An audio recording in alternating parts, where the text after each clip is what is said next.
मैं doctor Rajkumar Bajaj, MBBS MD from Meerut. आज हम बात करेंगे हाइपरटेंशन पर। हाइपरटेंशन या उच्च रक्तचाप या हाई बीपी ये एक ऐसी समस्या है जो लगभग ग्लोबली पूरे संसार में हर जगह, चाहे गांव हो, चाहे शहर हो, कस्बा हो, कोई गरीब हो, कोई अमीर हो, किसी भी प्रोफेशन का हो, हमारे एक्सपीरियंस से, अनुभव से ये है कि हर वर्ग इससे पीड़ित है। तो इसके बारे में जानकारी होना बहुत आवश्यक है। इवन डॉक्टर ही नहीं, केवल मरीजों को ही नहीं, घर में सभी लोगों को इसके बारे में अवेयरनेस होनी चाहिए कि जो हाइपरटेंशन क्या है, हाइपरटेंशन कब ये खतरनाक हो सकती है, कब इसको कंट्रोल करना जरूरी है, किस तरीके से हम इसे कंट्रोल कर सकते हैं, कब हमको मेडिसिन लेनी चाहिए, कब हमको मेडिसिन के बिना काम चल सकता है, किस तरह से हम अपना लाइफ स्टाइल चेंज करके अपना बीपी को कंट्रोल कर सकते हैं। तो इस सब विषयों पे आज चर्चा होगी और इसके बारे में हम सबसे पहले आपको बताते हैं कि जो ब्लड प्रेशर होता है वो हमारा जो ब्लड की नस बोलते हैं, या हम लोग तो मेडिकल में आर्टरी बोलते हैं, लेकिन धमनियां भी बोलते हैं, इनके अंदर ब्लड का जो हमारा सर्कुलेशन है, जो हार्ट से पंप होता है, उसका प्रेशर कितना पड़ रहा है। तो जो नॉर्मल प्रेशर हम लोग अगर मानते हैं तो ब्लड प्रेशर को हमारा मेडिकली लाइन में हम दो तरीके से डिवाइड करते हैं। एक ब्लड प्रेशर होता है सिस्टोलिक, जिसे हम ऊपर का ब्लड प्रेशर कहते हैं। एक ब्लड प्रेशर होता है नीचे का, जिसे हम डायस्टोलिक ब्लड प्रेशर कहते हैं। तो अब हम इसको आगे का, ऊपर का और नीचे का ना बात करके हम सीधी बात करेंगे कि सिस्टोलिक ब्लड प्रेशर और डायस्टोलिक ब्लड प्रेशर। तो सिस्टोलिक ब्लड प्रेशर की यदि हम बात करते हैं तो नॉर्मली ये 100 और 120 के बीच में होना चाहिए। यानी सिस्टोलिक ब्लड प्रेशर या ऊपर का ब्लड प्रेशर जिसको हम बोलते हैं वो 100 से 120 के यदि बीच में किसी का आता है तो वो नॉर्मल है। और इसी तरीके से हमारा ब्लड प्रेशर जो होता है, जिसको डायस्टोलिक बोलते हैं, जो नीचे का ब्लड प्रेशर है, वो ब्लड प्रेशर हमारा 60 से लेके और 90 तक नॉर्मल माना जाता है। क्योंकि एक रेंज होती है। रेंज इसलिए है कि हर गुड इंसान का, किसी का वेट, किसी की हाइट, किसी का एज, इस पे थोड़ा सा वेरिएशन होता है, लेकिन इस वेरिएशन के साथ ये जो रेंज है तो सब पे फिट बैठ जाती है। अब हम बात करते हैं जो सिस्टोलिक ब्लड प्रेशर है, वो डिपेंड करता है कार्डियक आउटपुट पर, कि आपका हार्ट जो पंप कर रहा है वो कितने प्रेशर से पंप कर रहा है, ये डिपेंड करता है। ये हो गया सिस्टोलिक ब्लड प्रेशर। और जो डायस्टोलिक ब्लड प्रेशर है वो डिपेंड करता है कि जो पेरिफेरल रेजिस्टेंस कितना डेवलप हो रहा है आपकी आर्टरी में या धमनी के अंदर। तो इन चीजों पर डिपेंड करते हैं। अब अगर हम एक आइडियल मान ले तो हम आइडियली मान लेते हैं कि भाई 120/80 ये एक आइडियल ब्लड प्रेशर है। प्लस माइनस 10 कर सकते हो यहाँ, कि ठीक है, एक रेंज होती है। किसी का 110/70 है, वो भी ठीक है। किसी का 130 129 है, वो भी ठीक है। मतलब एक रेंज हो जाती है। अब हम बात करते हैं कि हाई ब्लड प्रेशर कब मानेंगे। यदि किसी इंसान का, किसी व्यक्ति का ब्लड प्रेशर सिस्टोलिक 140 से ऊपर आता है और बार बार रीडिंग में ऊपर आता है, बार बार रीडिंग में अगर ऊपर आता है तो समझो उसको हाइपरटेंशन। हम किसी एक रीडिंग पे नहीं जाते, कि ये नहीं कि भाई कोई अचानक दौड़ के आ रहा है, उसका आपने बीपी नाप लिया, फिर आपने सोचा कि अरे ये तो हाइपरटेंशन हो गया। नहीं, वो हाइपरटेंशन वाला नहीं मानेगा। इस ब्लड प्रेशर को नापने का भी तरीका होना चाहिए कि जो भी आदमी ब्लड प्रेशर नपवा रहा है वो रिलैक्स होना चाहिए कम से कम। उसके कोई भी उस समय स्ट्रेस नहीं होनी चाहिए, कोई सोच विचार नहीं होना चाहिए। अगर कहीं दौड़ के आया, भाग के आया, तो 5 मिनट का उसे रेस्ट करना चाहिए। उसको अगर पेशाब आ रहा तो पहले पेशाब कर लेना चाहिए। कोई डेफिकेशन आ रहा है नहीं, उसके ब्लैडर्स एम्प्टी होने चाहिए। उससे पहले उसने कॉफी ना पी हो, कोई चाय ना पी हो, इवन इस तरीके की, क्योंकि कॉफी चाय से भी बीपी पे फर्क पड़ जाता है। इसलिए ब्लड प्रेशर को नापने से पहले कम से कम 10 मिनट उसको रिलैक्स करना चाहिए, यदि हम आइडियल बीपी नापते हैं। और बीपी नापते वक्त हमको ये ध्यान रखना पड़ेगा कि उसकी जो बॉडी है वो रिलैक्स पोजीशन में होनी चाहिए। चाहे वो लेट के नपवाए, चाहे वो बैठ के नपवाए, मगर रिलैक्स स्टेज में उसका होना चाहिए। बीपी जो इंस्ट्रूमेंट है आपका, उसका हार्ट के लेवल में लगभग वो होना चाहिए। कफ साइज बिल्कुल नॉर्मल होना चाहिए, क्योंकि कफ साइज वेरी करते हैं। किसी का कोई बहुत मोटा आदमी है, उसको कफ पता चला छोटा है, बहुत मुश्किल से बंध रहा है, वो नहीं आपको सही रीडिंग देगा। तो आपको बीपी नापने के लिए सही तरीका सही होना चाहिए, उसकी पोजीशन ठीक होनी चाहिए, उसकी अवस्था ठीक होनी चाहिए, उसके अंदर उस समय कोई घबराहट जैसा कोई सीन नहीं होना चाहिए। वो हमारा आइडियल बीपी है। और यदि इस तरीके से बार बार बीपी नापने पर आपका बीपी 140 से ऊपर आ रहा है तो आप ये मानो कि आप हाइपरटेंशन की स्थिति में आते हैं। इसी तरीके का नीचे वाला बीपी है, नीचे वाला बीपी किसी का 90 से ऊपर जा रहा है तो समझो वो भी हाइपरटेंशन है, बार बार यदि बीपी उसका आता है। तो नॉर्मल बीपी हमारा 120/80 और हाइपरटेंशन रेंज जो आएगी 139 ऊपर वाला, और नीचे वाला 89 के ऊपर यदि बीपी आता है तो वो हाइपरटेंशन के रेंज में आता है। अब उसकी भी अलग अलग है, यदि किसी का 140 से 150 तक आ रहा है तो वो आपका माइल्ड हाइपरटेंशन हो गया, 50 से ऊपर है तो सीवियर हाइपरटेंशन हो गया। लेकिन हाइपरटेंशन अब हम इस हाइपरटेंशन के बारे में देख लेते हैं, इसके प्रीडिस्पोजिंग फैक्टर क्या हो सकते हैं, किनको हो सकता है। देखो ये क्या है, क्या तो फैमिली हिस्ट्री होती है नॉर्मली कि भाई किसी के पिताजी को था, मम्मी को था, भाई उनके फैमिली हिस्ट्री जेनेटिक है, उसमें आप कुछ नहीं कर सकते, केवल अपना उसके लिए प्रिवेंशन ही ले सकते।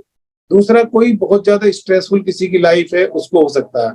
और सबसे ज्यादा जो मेन कोज है, यदि मेरे से पूछा जाए मेन कोज है स्मोकिंग। कोई भी निकोटिनिक सब्सटेंस, चाहे वो तंबाकू हो, चाहे वो गुटखा हो, चाहे वो आपका स्मोकिंग हो, चाहे वो हुक्का हो, वो एक लंबे समय यदि आपका चलेगा तो हाइपरटेंशन आपको करा देगा।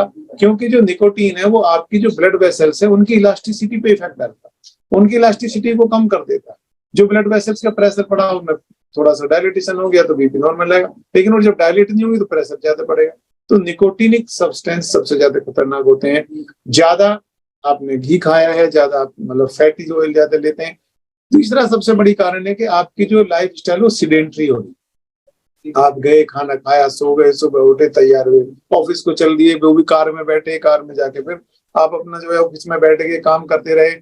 इवन कोई आपका एक्सरसाइज नहीं हुआ। तो एक्सरसाइज करना बहुत मैंडेटरी है, जो आपको लाइफ स्टाइल में लगाना चाहिए। बहुत ज्यादा नमक यूज करते हैं आप, क्योंकि एक साल्ट का 5 मिलीग्राम से ऊपर साल्ट पर डे में नहीं होना चाहिए। कई बार लोग क्या करते हैं कि चाय में भी नमक डालेंगे, सब्जी में भी नमक डाला, सलाद में भी नमक डाला, फल में भी नमक डाला, खाते रहते हैं पूरे दिन, जूस में भी नमक डाल लिया। तो मीनिंग क्या है कि नमक का जो खाना है हमारा नॉर्मल, केवल जो सब्जी में डलता है, मुझे लगता है केवल उतना ही खाना चाहिए।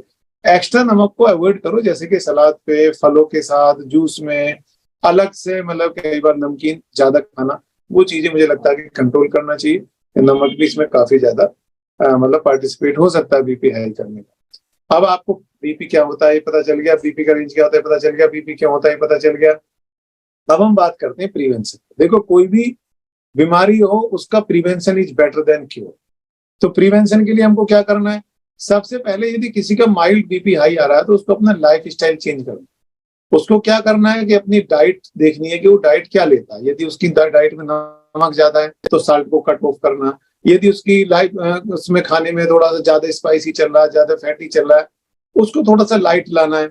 खाने में यदि वो डायबिटिक नहीं है, कोई और प्रॉब्लम्स नहीं है, तो उसके फ्रूट्स ऐड करने हैं, उसको सैलेड ऐड करने, फाइबर ऐड करने, प्लस आपको एक्सरसाइज शुरू करना। एक्सरसाइज का मीनिंग ये है कि आपको कम से कम 45 मिनट्स पर डे, चाहे आप एरोबिक करें, चाहे आप घूमने जाएं, चाहे आप रनिंग करें, चाहे आप क्रिकेट खेलें, आप बैडमिंटन खेलें, एज यूजुअल आप जो चाहें करें, मगर 45 मिनट्स आपको एक दिन में करनी है, और कम से कम एक हफ्ते में 5 दिन करनी है।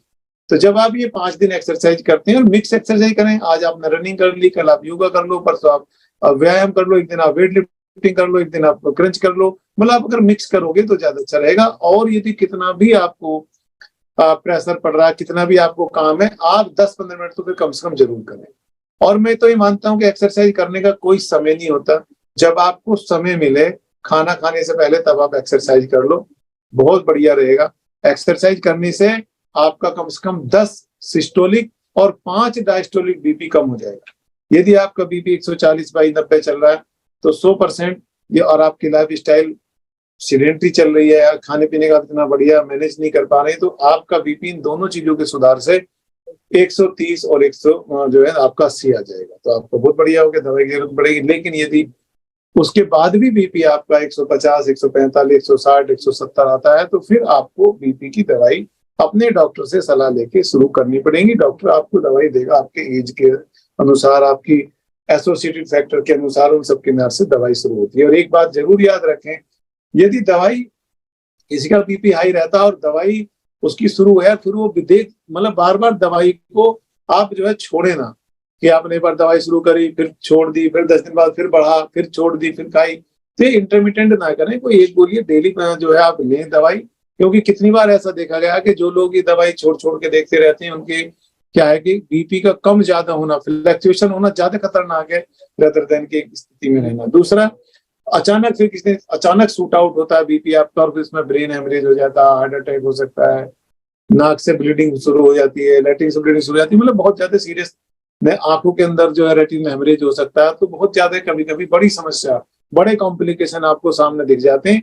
इसलिए यदि एक बार बीपी आपका हाई हो गया और आपको लग गया कि भाई लाइफस्टाइल के साथ साथ भी हमारा बीपी हाई है, तो लाइफस्टाइल तो आपको अच्छा रखना ही रखना है, डाइट तो अच्छी रखनी ही रखनी है, लो साल्ट तो रखना ही रखना है, मगर जो भी दवाई आपको आपका डॉक्टर सजेस्ट करता है वो दवाई डेली आपको खानी ही खानी है। साथ में जो भी एसोसिएट प्रॉब्लम्स है उनका भी ध्यान रखना है, स्ट्रेस से हमेशा दूर रहना है। तो ये आपको काम करना चाहिए। और अच्छे हेल्थ के लिए अच्छा ध्यान रखना, बस इतना जरूर ध्यान रखो कि जो आपके पास गाड़ियां हैं ये आपकी बदलती रहती हैं। आप 10 साल बदल दो, 5 साल बदल दो, खराब होगी आज ही बदल दो, मगर जिस गाड़ी पर आप सच में सवार हैं वो आपका शरीर है, आपकी बॉडी है। आपकी बॉडी के अंग जो हैं वो आपके पार्ट हैं, वो आपको लाइफ में एक ही बार मिले। आपको पूरा जीवन जब तक जीना है, जब तक चलना है, केवल इसी के साथ चलना है।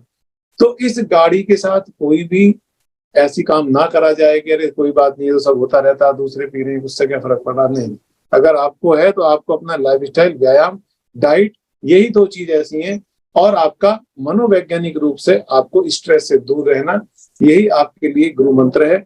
और हेल्थ इज वेल्थ, और ये लिखा गया है, बताया गया है कि हमारे शास्त्रों में कि पहला सुख निरोगी का है।